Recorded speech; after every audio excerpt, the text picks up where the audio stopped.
Bon week-end à vous tous. Pour la méditation sabbatique d'aujourd'hui, j'aimerais nous inviter à parcourir la Bible à travers une série intitulée « Il n'en avait pas l'air ». Et nous allons alterner entre l'Ancienne Alliance et la Nouvelle Alliance. Alors aujourd'hui, nous allons méditer sur la vie de Joseph. Si vous ne vous êtes pas encore abonné, s'il vous plaît, faites-le. Pour nous, c'est un encouragement énorme. Et partagez aussi. Merci. Les frères de Joseph décident de le vendre. Mais qu'est-ce qui va arriver par la suite? Une fois vendu, lui qui était chéri à Canaan est devenu un sujet d'horreur en Égypte. Lui qu'on invitait à la table du père pour manger à Canaan est devenu celui qu'on évitait en Égypte. L'invité de Canaan était devenu l'évité de l'Égypte. À Canaan, être berger et fils de berger était un sujet d'honneur, le métier étant noble. Mais quand Joseph arrive en Égypte, il se rend compte que les Égyptiens avaient en horreur les bergers. Il quitte de l'honneur au déshonneur. Regardez comment les circonstances de la vie peuvent placer une personne du mauvais côté. Le jour où il a été vendu, c'est le jour où Joseph a vu sa vie basculer dans l'incertitude totale. Vous savez, celui qui supplie n'est généralement pas en position de force, mais de faiblesse. Celui qui supplie n'est généralement pas en position de se rebeller ou de résister, mais plutôt de subir. Et c'était la dernière image que les frères de Joseph avaient de lui, celle d'une personne qui sera dominée, écrasée par le fardeau et par le fouet. Mais qui de ses frères ou des marchands qui l'ont vu supplier pour ne pas être vendu pouvait penser qu'en ce même Joseph se cachait le premier ministre de l'Égypte? Il n'en avait pas l'air. Mais en ce Joseph se cachait celui qui allait sauver l'Égypte de la famine. Qui dans la maison de Potiphar pouvait imaginer qu'en acceptant cet esclave, Potiphar avait reçu l'arche de l'alliance chez lui et était ainsi devenu la première personne chez les nations à accueillir l'arche de l'alliance. Du coup, sa maison était devenue le tabernacle de Dieu chez les nations.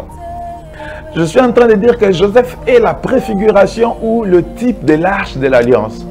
C'est-à-dire que l'arche de l'alliance a commencé à séjourner chez les nations avant de séjourner en Israël à l'époque de Moïse. Quand il est arrivé dans la maison de Potiphar, il n'en avait pas l'air. Mais en ce Joseph se cachait le mystère de l'arche de l'alliance. Qu'est-ce que je suis en train de dire? Laissons la Bible le dire mieux et à ma place. Qu'est-ce qui s'est passé quand Joseph arrive dans la maison de Potiphar? Genèse chapitre 39, verset 5. La Bible déclare: dès que Potiphar lui établit sur sa maison et sur tout ce qu'il possédait, l'Éternel bénit la maison de l'Égyptien à cause de Joseph.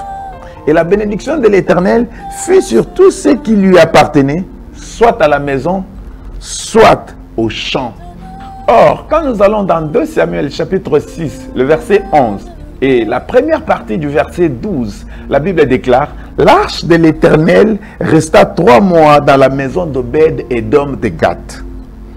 Et l'Éternel bénit Obed-Édom et toute sa maison.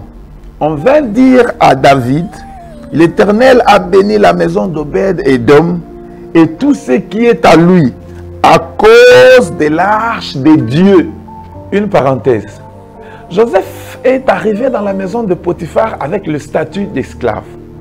Or, l'arche qui est entrée dans la maison d'Obed-Édom revenait aussi avec le statut d'esclave. Car, à la mort de 2 fils du sacrificateur Élie, l'arche de l'alliance avait aussi été faite prisonnière des Philistins. Or, ceux qui étaient capturés lors d'une guerre devenaient esclaves du pays vainqueur, esclaves du pays dominateur. Voilà pourquoi en tant qu'esclave, l'arche de l'alliance a été forcée d'adorer et de servir les dieux des Philistins. Je ferme la parenthèse. Donc, c'est avec ce statut d'esclave que Joseph est arrivé dans la maison de Potiphar. Et c'est aussi avec le statut d'esclave que l'arche de l'alliance est entrée dans la maison d'Obed-Édom. J'aimerais dire à quelqu'un ce matin que les circonstances de la vie peuvent te donner un air, c'est la forme. Mais en toi se cache le fond que la destinée te réserve encore. Alors, ne t'arrête pas sur la forme. Le fond est plus important.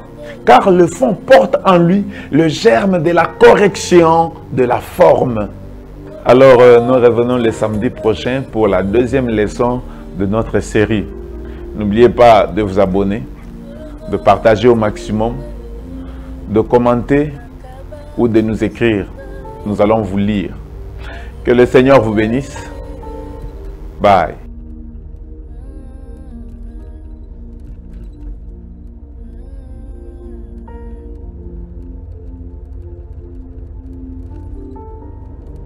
Papa, j'ai besoin